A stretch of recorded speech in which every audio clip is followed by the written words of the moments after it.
today we are going to focus on salt. Salt, the salt part of grace and salt. And I'm going to be quoting a little bit from my book because I think it's a really important concept that we talk about today. If you've been following along, we talked about the definition of grace probably a week or so ago or a couple days ago. And so now we're going to talk about the salt part of grace and salt, or truth, and how balancing or wrapping grace around the salt or around the truth is critical to maintaining your relationships, which we all should be focused on. All right, and going forward in the next week or so, we'll be talking more about blending grace and salt and how do you do that. What happens if you have too much grace? What happens if you have too much salt? So we'll focus on that at another time. But right now, today, I just want to share with you this concept of salt and how it can be freeing if it's wrapped with grace, and it could be super damaging if it's not, or if it's not wrapped with enough grace. So today we have some Himalayan salt. This is not a commercial for pink Himalayan salt, although I highly recommend it. And I have a glass of water. And so what I explain in the book is that salt, truth, is as freeing as the truth is as freeing as salt is in water. So here we are, and we are just going to,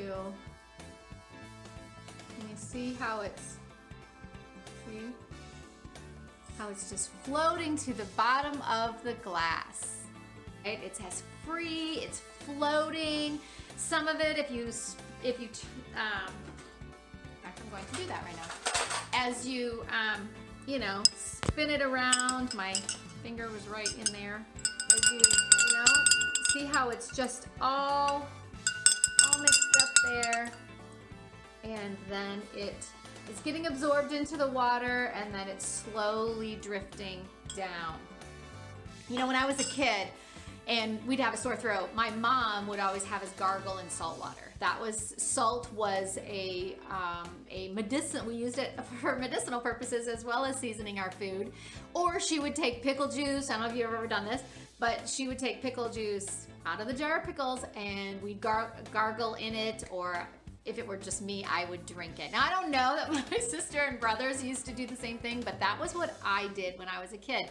And it really would help with the sore throat.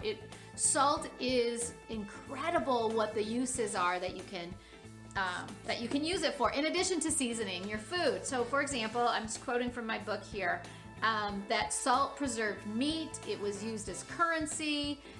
Today you can heal wounds, tan leather, keep wicker looking new, all kinds of things that you can do with salt. So the point is that salt is used primarily for preservation and removing stains. And truth can be used for preservation and removing stains as well. Preserving relationships and removing stains from relationships absolutely can be used for that as well. However, we need to be sure that we're wrapping it in grace. Because what happens if we don't wrap it in grace? What happens if we just say, you know what? This has been on my heart and I need to get this off my chest. And we just, boom, go right into it and there's no grace wrapped around it.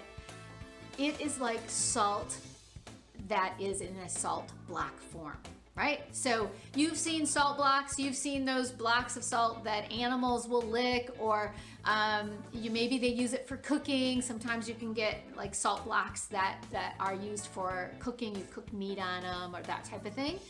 And that's what truth, when not wrapped with grace, can do to a relationship. It can turn it to stone.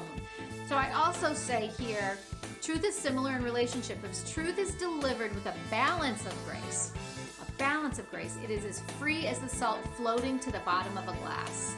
It offers freedom and improves relationships.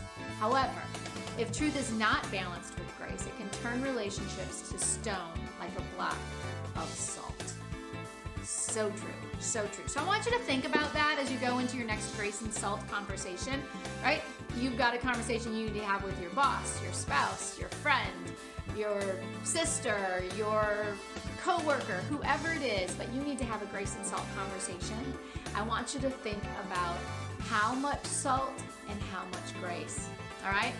And I will walk you through this. The next several video lessons will be talking about the balance of salt and grace, and what happens if you offer too much grace, and what happens if you offer too much salt. All right, that's it for today. I wish everyone a fantastic day, and until next time, remember, more grace and less salt.